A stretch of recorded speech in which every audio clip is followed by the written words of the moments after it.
کی UAE سے $3 ارب قرض رول اوور کرنے کی درخواست۔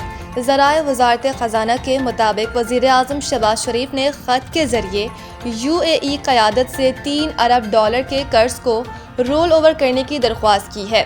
$2 ارب کی میچورٹی رواں ماہ جبکہ $1 ارب کی میچورٹی جولائی میں ہے۔ ذرائع کے مطابق UAE سے حاصل کردہ $3 ارب 2021 میں اسٹیٹ بینک آف پاکستان میں ڈپازٹ کرائے گئے تھے۔ $1 ارب کا قرض جنوری کے دوسرے ہفتے جبکہ $1 ارب کی ایک اور قسط جنوری کے تیسرے ہفتے میں میچور ہو جائے گی۔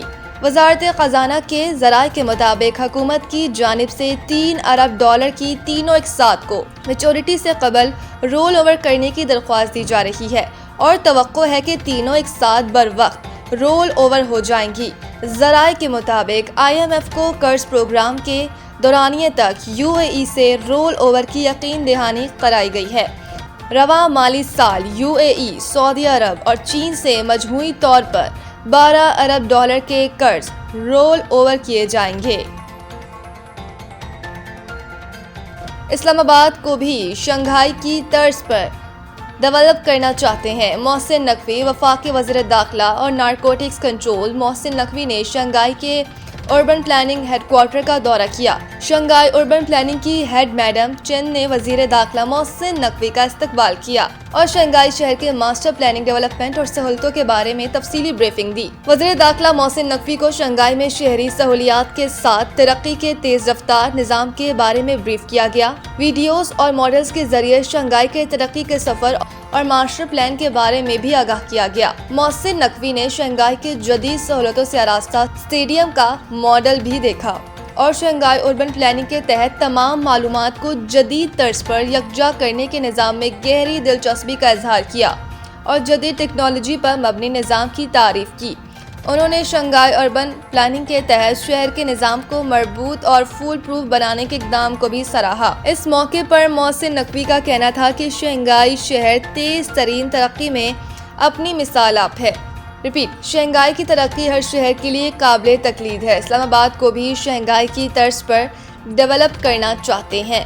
شنگھائی کی تیز رفتار ترقی سے استفادہ کرنے کے لیے فوری اقدامات کریں گے۔ وفاقی وزیر داخلہ محسن نقوی نے وزٹرز بک میں تاثرات بھی درج کیے۔ سلامتی کونسل وینزویلا میں امریکی فوجی کارروائی، اقوام متحدہ چارٹر کی خلاف ورزی قرار۔ وینزویلا کے معاملے پر اقوام متحدہ کی سلامتی کونسل کے ہنگامی اجلاس میں چین اور روس نے وینزویلا کے صدر نکولس مادورو اور ان کی اہلیہ کی فوری رہائی کا مطالبہ کر دیا۔ اجلاس میں امریکی فوجی کارروائی کو اقوام متحدہ چارٹر کی خلاف ورزی قرار دیا گیا۔ اقوام متحدہ کی سلامتی کونسل کے اجلاس میں پاکستان نے وینزویلا کا معاملہ افہام اور تفہیم سے حل کرنے پر زور دیا ہے۔ پاکستان کے قائم مقام مندوب عثمان جدون نے کہا کہ تنازع کو حل کرنے کے لیے ڈائیلاگ اور ڈپلومیسی کا سہارا لینا چاہیے۔ یک طرفہ فوجی کارروائی سے عدم استحکام کو بڑھاوا ملے گا۔ UN چارٹر کسی بھی ملک کی سالمیت کے خلاف طاقت کے استعمال کی اجازت نہیں دیتا۔ عثمان جدون نے مزید کہا کہ دنیا کو پہلے ہی متعدد بحرانوں کا سامنا ہے، ایسے میں کیریبین میں تناؤ خطے اور عالمی امن کے لیے اچھا نہیں ہے۔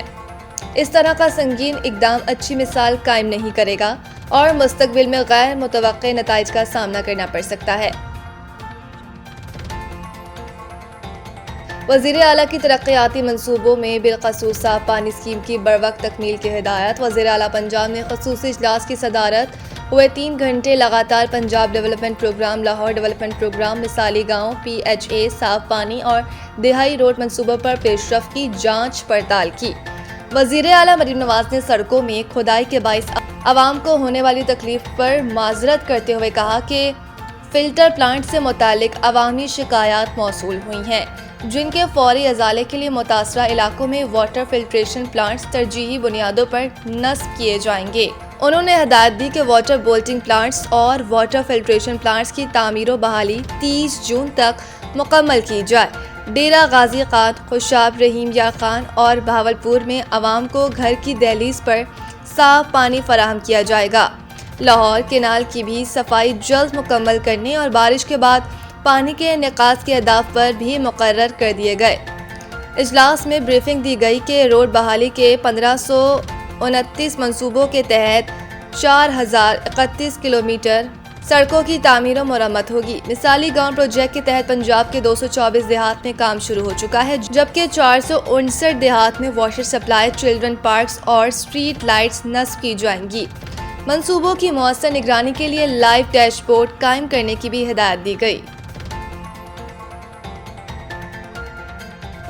خیرن پولارڈ کے خلاف جارحانہ رویہ اپنانا مہنگا پڑ گیا، نسیم شاہ پر جرمانہ عائد۔ تفصیلات کے مطابق انہوں نے کیرون پولارڈ کے آؤٹ ہونے کے بعد نامناسب رویہ اختیار کیا جو ICC ضابطۂ اخلاق کے منافی تھا۔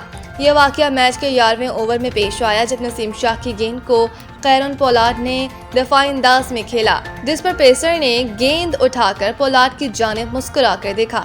بیٹر نے جارحانہ رد عمل دیا اور پھر دونوں میں تلخ کلامی ہوئی۔ نسیم شاہ نے بھی جوابی رد عمل دیا۔ امپائرز اور ڈیزرٹ وائپرز کے بیٹر جیسن رائے نے بھی مداخلت کر کے دونوں کھلاڑیوں کو الگ کیا، تاہم اس دوران دونوں خاصے برہم دکھائی دیے۔ بعد ازاں نسیم شاہ نے 16ویں اوور کی پہلی گیند پر پولارڈ کو آؤٹ کرنے کے بعد نامناسب انداز اپنایا، جس کی بنا پر جرمانے کی زد میں آ گئے۔